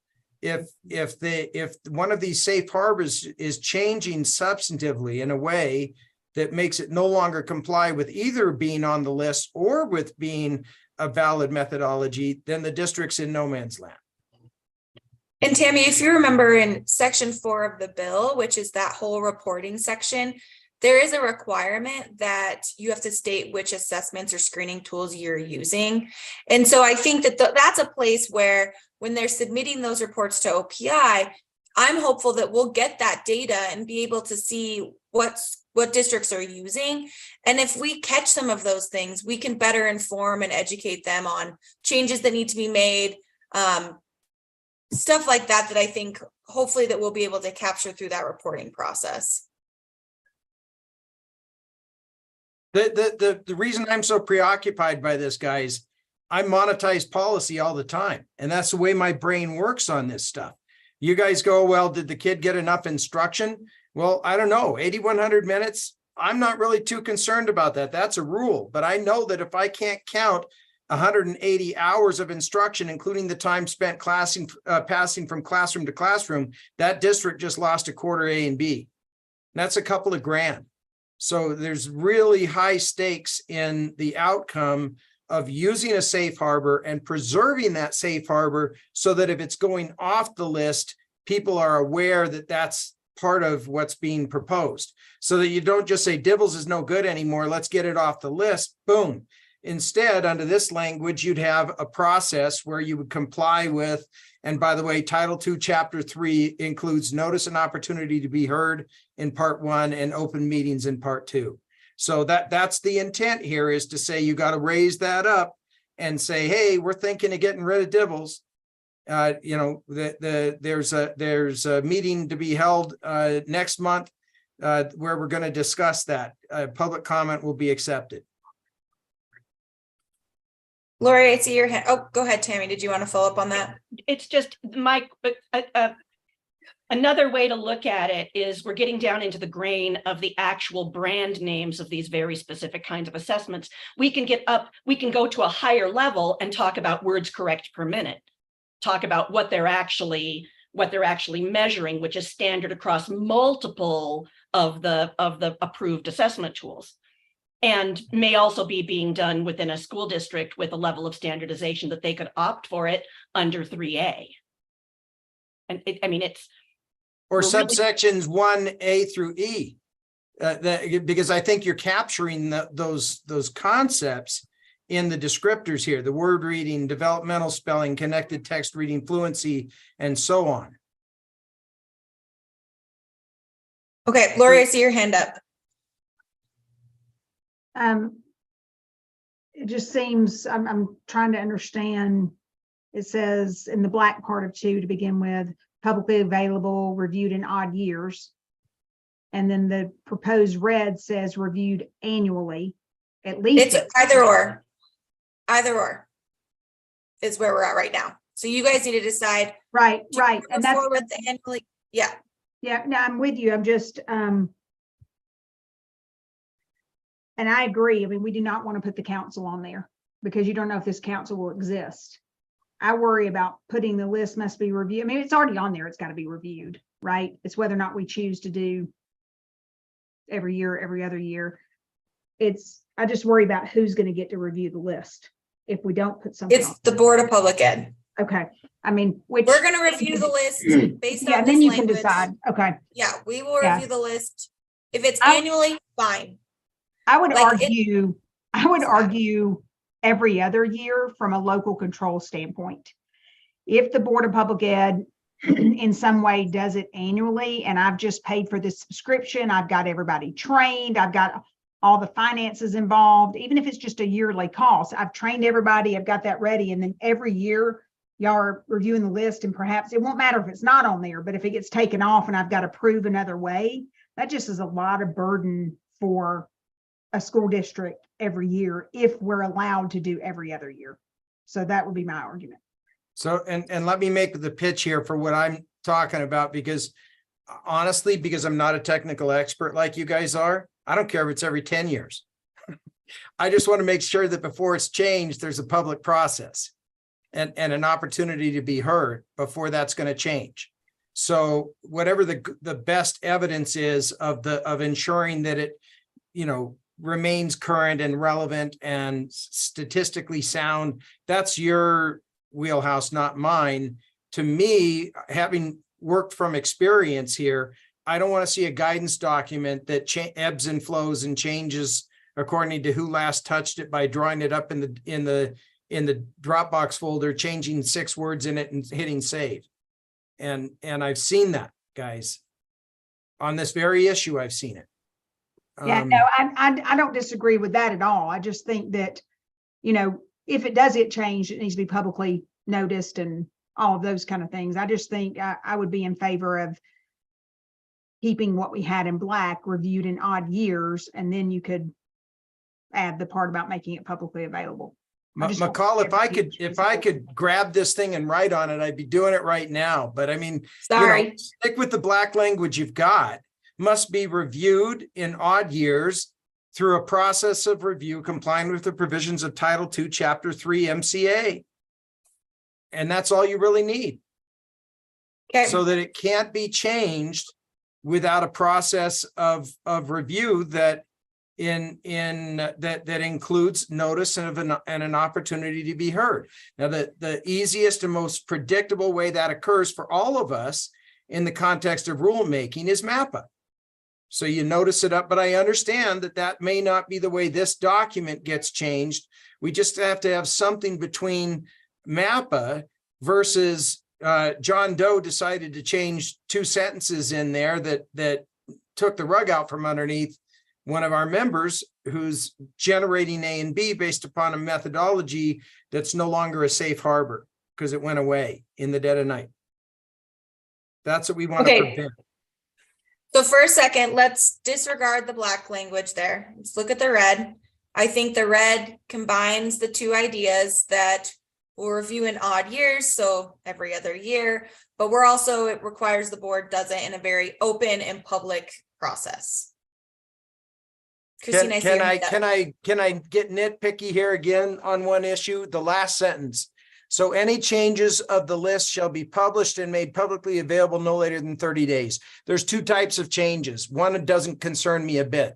Add 5 more cut and paste evaluation methodologies that came on the horizon that are valid, and it's now going to give more options to district. Removing existing is what I'm concerned about. So maybe it's that any removal of a methodology from the list may not be effective for until the year after its adoption. So that if you're in the middle of a spring methodology in an odd year, and the board meets in February and nixes out Dibbles, and you've got Dibbles going and scheduled and trained, and you're going to do that methodology that spring for qualification into the system, that removal of Dibbles should not be effective until the year after that it's adopted.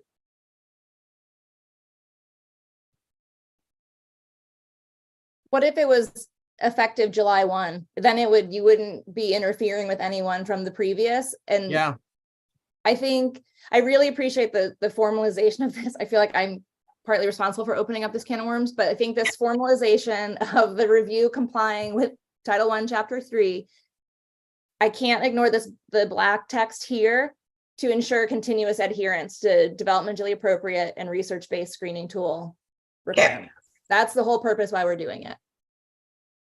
Christine, I'm grateful for your expertise and your opinion on this. Thanks, Lance. I'm appreciative that we're working through this on Zoom. This is wonderful. So thanks. I appreciate your ability to wordsmith. This is great. Thank you. Processor reading.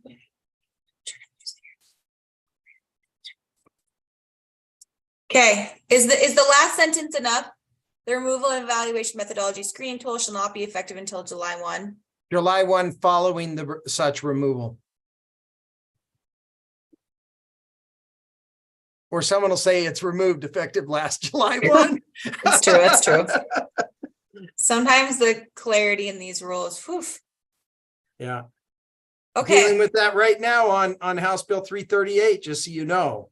The effective date of the bill and the reporting requirements and the financial consequences thereof on Indian education for all. It merits some specific attention here, and you've done that.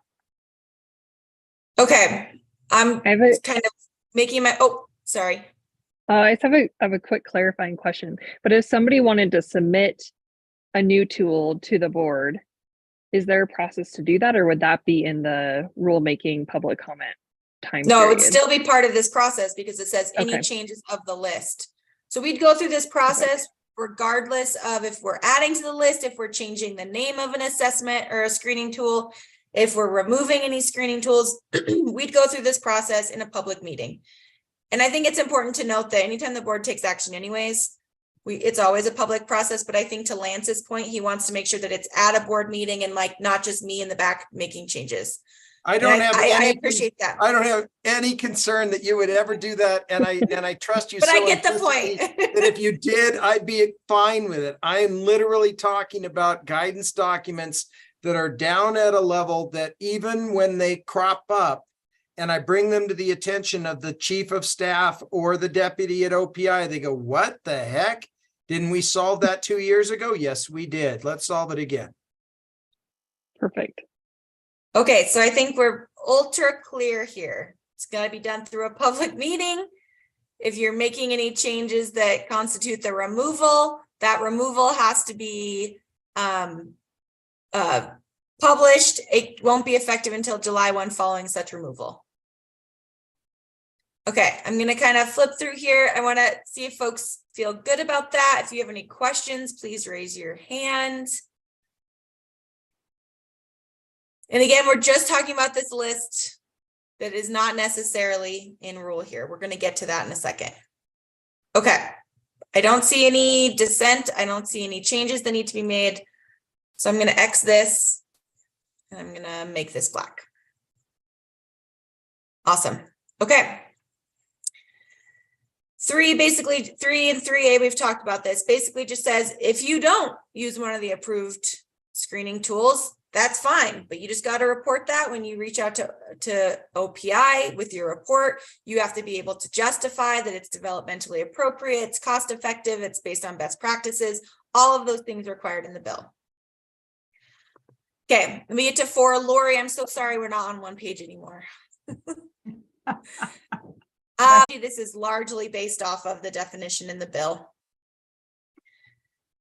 Okay, Christine. In that definition for number 4, and I know we worked on this last time. So the methodology itself is like the rules, like the system. So it means an age appropriate research-based screening. Can we change that? Screening instrument or assessment selected by the board? Yes, I think that's appropriate, because if you guys remember the last meeting, we talked about the methodology is really the umbrella. All of these things underneath it are part of the methodology. And I think the methodology language came based on the definition in the bill, but I do like the idea of including screening. Lance, you wrote this. What are your thoughts? I like including screening, but I don't like carving out anything that's available within the definition. So, you know, I would almost still say, you know, methodology, because it's defined in the bill, and it is repetitive there. Evaluation methodology in section 2, subsection 3 says it means a research-based methodology, instrument, or assessment, any one of those 3. And a screening is a little bit more specific than a methodology. I don't know. Again, this is your world, not mine, but a methodology is more of an expansive term than screening is a form of methodology. And so since the bill allows you to use a research-based methodology instrument, and I'd say a screening might be an instrument or a process or assessment selected by the board to determine based on the age or grade level whether the child is above, at, or below a trajectory leading to reading proficiency. So if you're going to be deliberate, if you're going to change it to screening, I'd be deliberate about recognizing that you may have something that you're leaving on the editing room floor that would otherwise be available and is available under the bill, but that you may be narrowing the qualifications for determining an eligible child. Christine, to your point, do you think so just again, to be clear, this is directly from the bill, but I think we could include something that says including screening tool or I just say methodology, comma, screening, comma, instrument or assessment or other assessment, since screening is an assessment. I'm okay with that. So if we do right where your cursor is, McCall, if you do screening, comma, because everything is an or, I think I just have a hang up with the word methodology. Methodology is just not used the way it's just, which is fine. But I think we have to keep it consistent with the bill. And so this helps. And I'm just thinking that in our list, whatever gets reviewed, the word screening is in there, instruments in there, assessments in there. So I think this just helps us to cover some of that. And because it says or, that covers us enough in this vague kind of all-encompassing. Are folks good with including screening in that? Could you add the word tool after it? Yeah, I think that's fine.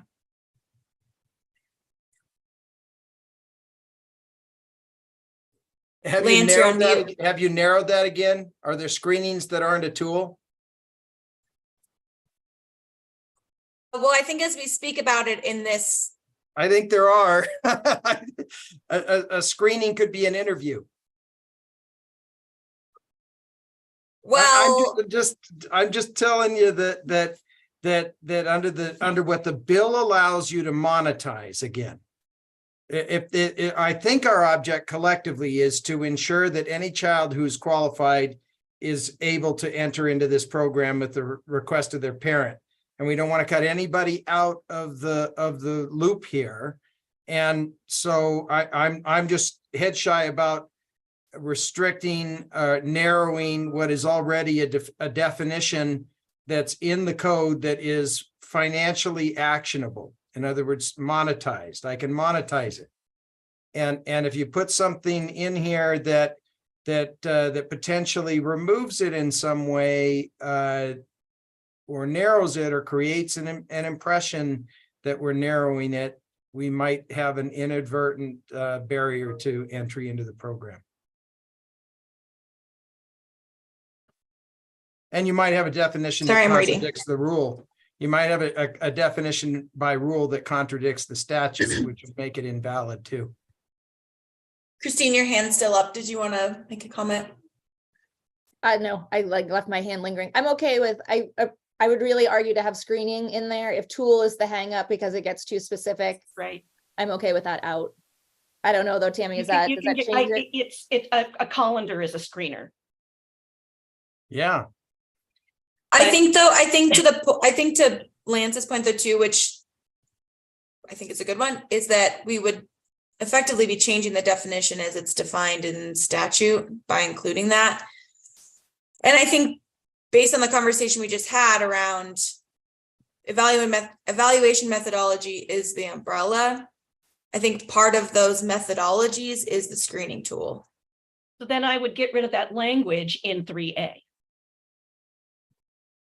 Well, I don't know that we're back at that point. Well, the screening tool is in that It's a safe harbor. permissive Right? language.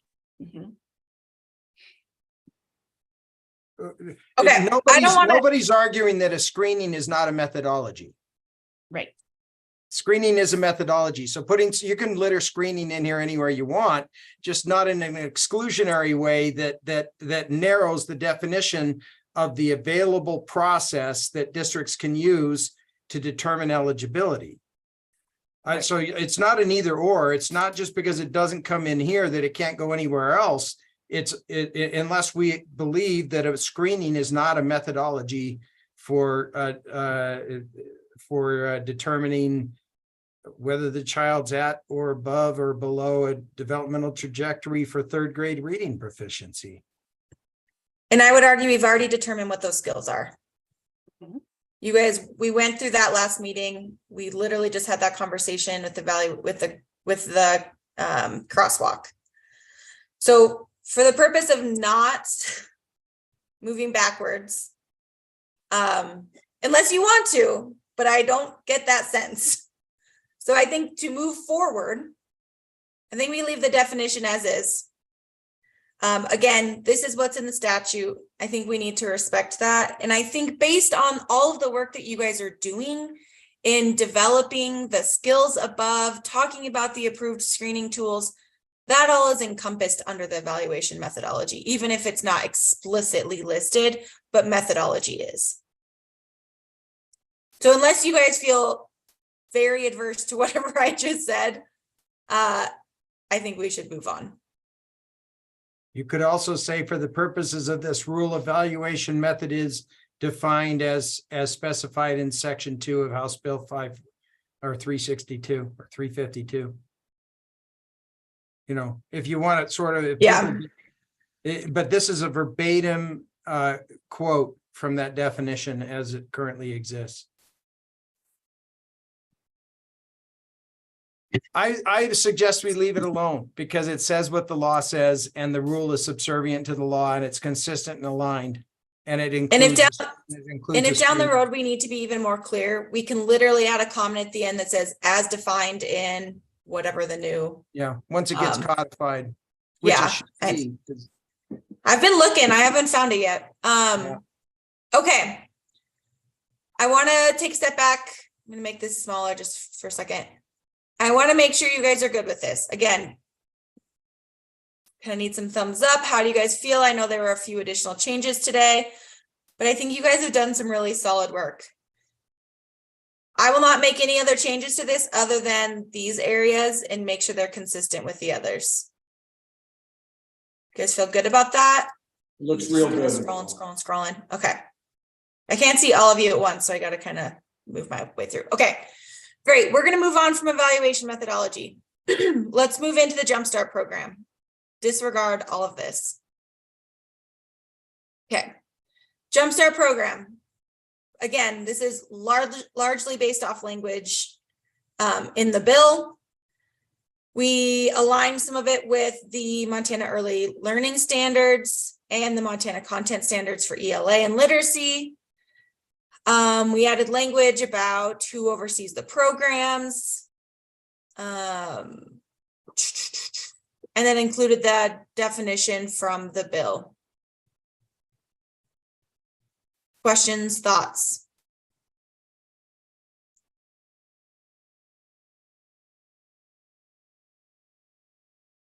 McCall, I'm jumping in the middle of something that you guys already worked on.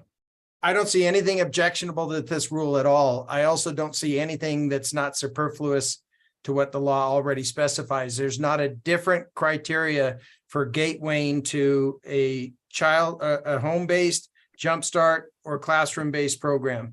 They all three have the same gauntlet you have to run in order to enter. So just kind of wondering what's the thinking behind having a separate rule for this particular framework when the law says that the entry to Jumpstart, classroom, and home-based is the same. Well, Lance, the bill requires that the Board of Public Ed identify a framework. And I think the framework in which we're identifying here is to ensure that it's aligned to the MELS and the content standards for ELA. As you know, the bill already said there has to be at least 120 hours, at least 4 weeks long. So we basically just reiterated those pieces and made note that all of these things have to ensure trajectory leading to reading proficiency at the end of 3rd grade. That's the framework that we've tried to create here. Yeah, I'm fine with it. I just thought we'd already done it. I thought that the framework was all of the work we've done up above with the safe harbor and the escape hatch that says any other methodology that works. But I'm fine with that. You know, the term framework only appears in that bill right where you have identified it. So I don't have any problem with that. Marie, I see your hand up. I was just wondering, and now I'm going to lose my train of thought. It was a really good thought, so I apologize that it left me. Oh my goodness. Oh, that's what it was. Qualified personnel, employees. Do we need to distinguish, like, and it could be total overreach, but like licensure, like a licensed teacher, administrator, or just leave it open? Please leave it open. That's fine. I just wanted. Yeah, please let it be local control. Oh, yeah. It was determine who those people are, right? That it's overseen and applied by professional judgment of qualified employees, because it says employees. We should get to choose who those people are. Okay. You might have nutritionists that are involved in determining how you're going to feed the kids while you're there. You might have a parapro involved. You're certainly going to have a teacher involved. There could be safety staff involved in I think that's what I'm just sort of reverberating what Lori's saying here is there's different types of people that might be involved in that. And I think that's a good question though, Marie, but I think because this is outside the classroom based program, I think we want to ensure that there's that extra flexibility there, especially for school districts who are already doing something similar and can kind of pivot what they're doing using a lot of the same resources. But I think that's a good question.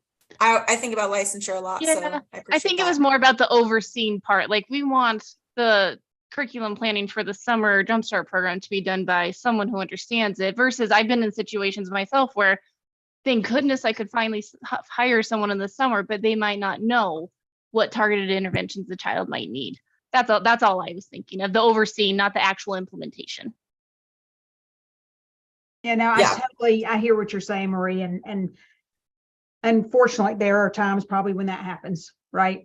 I mean, but I kind of err on the side of make your decision based on your best employees, not your worst. And I think we need to give good credibility to Montana educators that we will apply this professionally and appropriately. And when people don't, people can address it. But I think that the overwhelming vast majority will. Okay. We didn't make any changes to this, but I want to see, oh, Karen, go ahead. Sorry, just one question, just making sure this all aligns with some of the header stuff in the law. On 2, I mean, this really closely mirrors the language for Jumpstart, but would it be helpful to, on number 2 there, to be designed in an age appropriate manner? We have it in the screener that it's age appropriate, and it looked like in the overall law we've got age appropriate. Does it need to be here as well? And this is just my lack of knowledge on how rule works. I think that's a good question. I think for the screeners though, right, those take place 4 years and then prior to each of the years.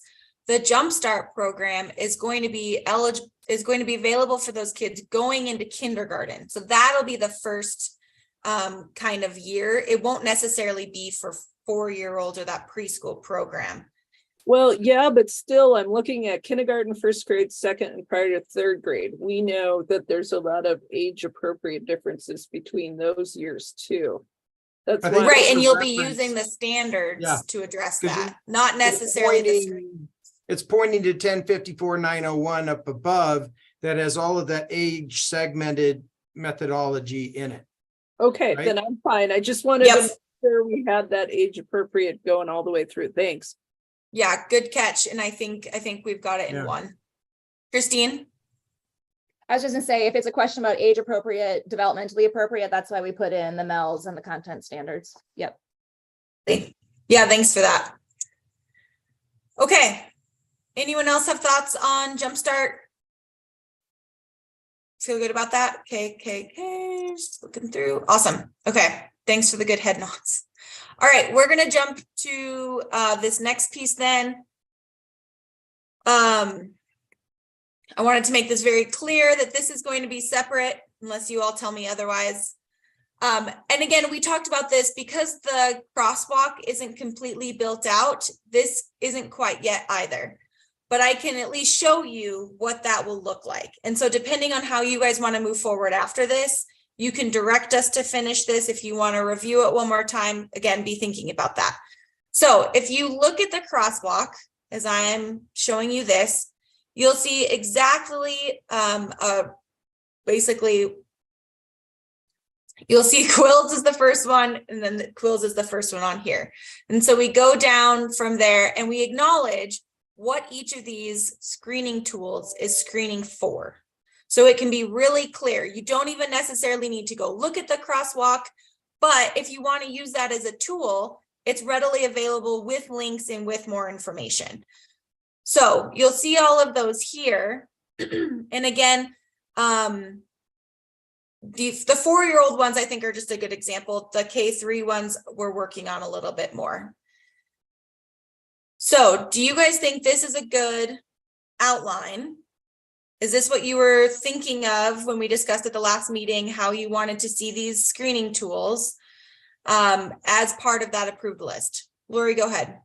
I really like it. I mean, super easy to read, different visual, clear. I say do it. It's super helpful. I agree with Lori. One question, a cadence is the new name for Dibbles 8. And I'm wondering if you might put in parentheses so that people, it's a little bit like Twitter and X.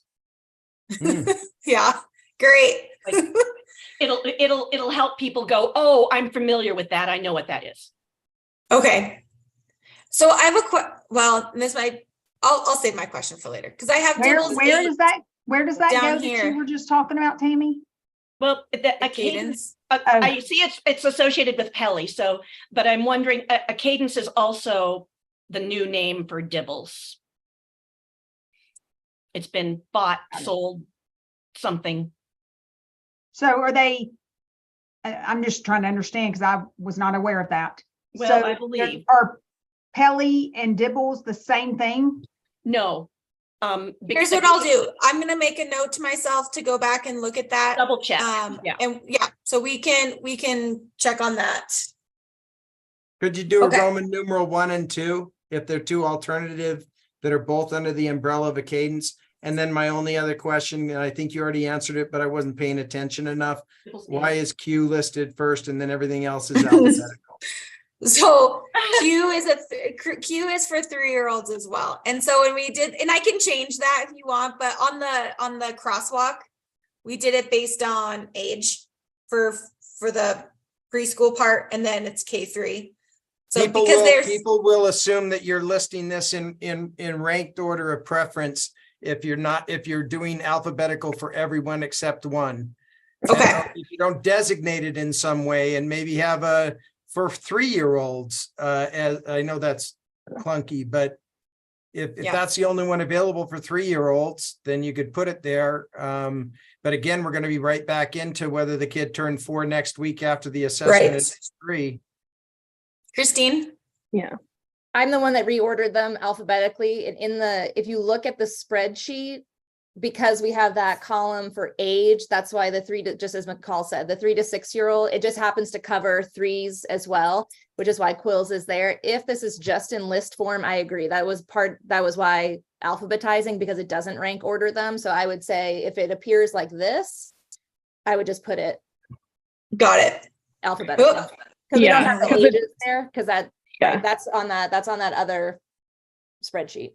And the header does say for 4-year-olds, so that makes it so that we could just include it in alphabetical Because it is, order. because Quills is for 4s, so so that still fits in there. Just okay, I'll move it, but And we I don't want to do it now. want to leave anybody with the impression that you can't use a 3.9 a 4-year-old assessment on a 3.9-year-old.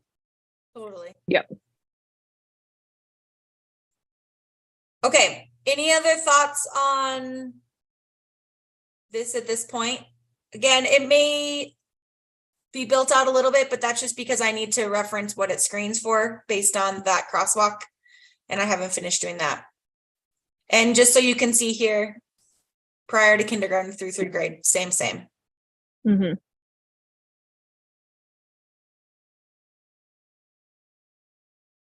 Okay. Disregard this as well. That doesn't matter. That's for my thoughts. Doug. So McCall, with all the wonderful work that you and Caitlin have done and the committee has done over the last several weeks and today, how do we go about, I'm comfortable giving you guys the latitude to go ahead and finish this thing out and then just let us know what you did, because I trust you're going to do everything that we talked about. So how do we go about doing that? That's a good question. I think what can happen is Caitlin and I will work on this over the next week or so and get it to a good place where we think it's finalized. We can send it off to all of you and get your just general thumbs up. We're good to go. And then we can bring this to the Board of Public Ed. And I'll say in our email that no outreach means that you're good with it. So unless you have changes that need to be made, or if there's any major changes that you suggest, we'll either have you address it with the council, or you can bring it during MAPA. Again, this is like the very first step in a longer process where there's going to be a whole public comment. There will be a public comment period and an opportunity for public comment in person. So you're being generous on that, McCall. I'm telling you that I think all of us, if we're not there, then we need more discussion. Every one of us better support this. I will. I mean, you don't want a minority report coming out. No. But I guess I just mean, I don't want to make any substantial changes after today. I think if you guys are giving Kaylin and I the latitude to kind of build this out based on all the conversations we've had, based on what you've seen today, and based on kind of what we've said that we would change, I don't want to make any other like language changes or anything like that without you all being able to kind of sign off on that. That's, I guess, that was my point.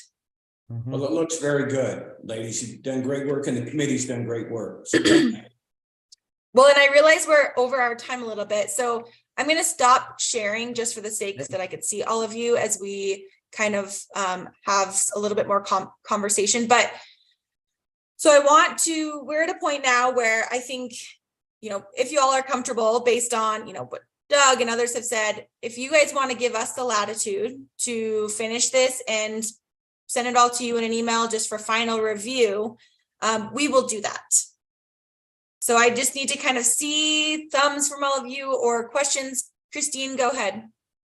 I'm so sorry. I'm that person this meeting. Are you talking just like finalization of administrative rule? I know the report is amazing. And I just heard back from Robin today with updated GEMS data for our most recent school year P3. Like, I don't know like how much, I mean, I know the report has to be the report. At some point, it's just like, it just has to move forward, but just like minor edits and things to the report, like you're talking about, I think we could all like kind of like the re-alphabetizing, making sure like the, you know, the list of things like administrative rule, we can do that over email. I think we all agree that it's in good hands. We've all wordsmithed it to death. In terms of the report, are you soliciting for feedback there? I mean, not that we're going to discuss it now, but do you want to? You could tell me no. You could tell me, just put your hand down. I am done with you. We are until we revise chapter 63. Let me know. We'll also send you the report because I think the report is really a culmination of all of the work that you all did. And so once we can finish up kind of the rule language and things like that, we will put it in the report. So it's in a near final draft that then allows you guys to weigh in and give us feedback on that as well. Perfect. That sounds great. Thank you for that opportunity. I think that I really am so impressed at the way that we all have come together and shared differences of opinion, and have really, the fact that we've even gotten to this point, I'm blown away. So thank you for that opportunity. Yeah, and I apologize we didn't get to it today to kind of explain, but if you have any thoughts on if it needs to look different, I've written one of these reports for a different committee that the board had, so it's largely based on that. But if you have any thoughts or anything that we may have missed, please don't hesitate to let me know. We did send that to you guys last time. I think it's in your agenda packet, so let me know if you want to review that at a different time, and I'm happy to go through that with you. Anything else before? Go ahead, Lori. I just want to make sure I understand what you mean by report. I feel a little ignorant here. You mean the final encompassing document that will go into the Board of Public Ed packet? Is that what you mean? Yes and no. So the report, there's a report in your agenda packet. Yep. That is basically a culmination of all of the things that you guys did here. That will just be like further explanation, rationale behind the changes that you guys made, background information. So the board has some of that. That will go to the Board of Public Ed. What they're taking action on is they won't take action at this next meeting, but to go out for rulemaking. They're going to be going out for rulemaking on the rule part. Right. So they're only, I mean, I'm looking at the report. I see it in here, but like the appendices is the stuff that we've all been talking about. Right. Agreed. And yes, the only thing they actually approve, this is just all context. The only thing they actually approve are those couple pages that I was saying, do one page that is rule, right? That's the only thing they actually vote on. Everything else just gives them context. Agreed. Yes. Okay. They will vote on the screening tools, but not as part of the rules. So they'll vote on the rules and the screening tools. Correct. Two different votes. Not at this meeting, but yes. Yeah. Okay.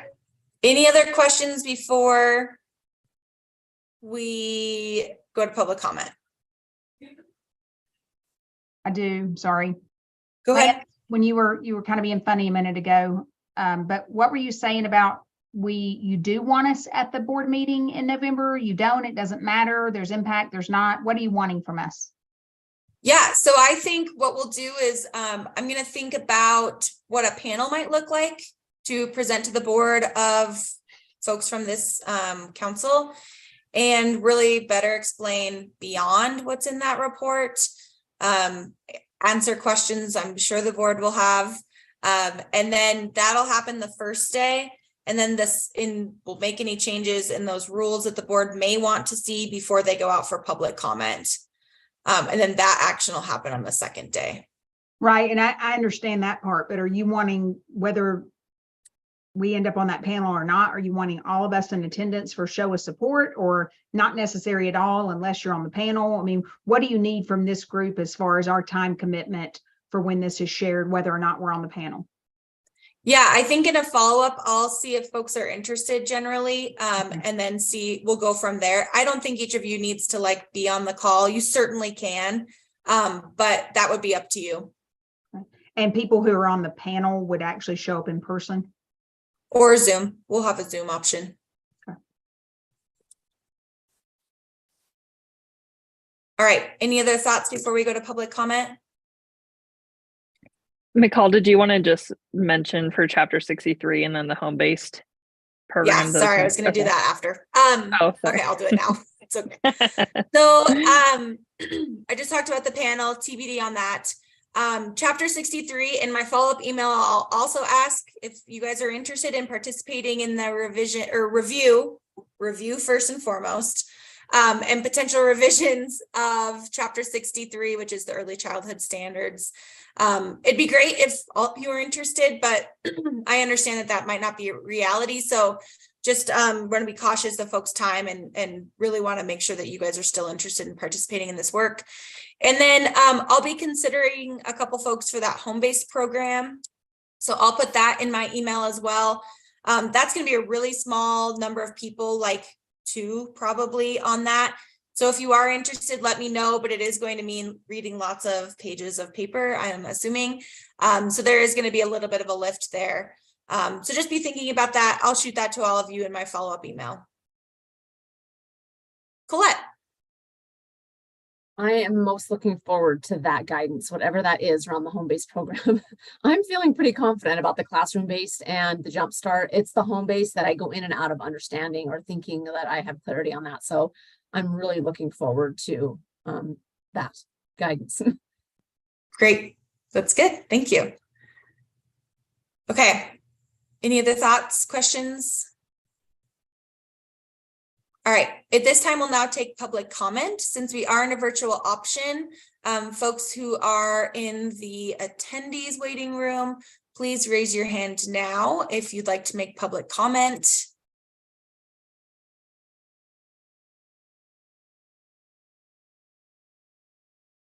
All right, I didn't see any hands up. So with that, thanks again for you guys taking the time. I realize we're over our time right now, so I won't stand between you and a break. If you have questions, if you want more information on anything, please let me know. I'm happy to chat with you on the side and further explain maybe any of the language or answer any questions you have on the bill. I also want to just reiterate, I'll be sending you a follow-up email with lots of information. Please respond if you want to continue to be engaged in this. And I just have to say thank you guys so much. The more and more I think about this group, the more and more I realize how extraordinary the work is. And I realize it might not be universal pre-K, but I think it's the dang closest thing that we're going to get at this point.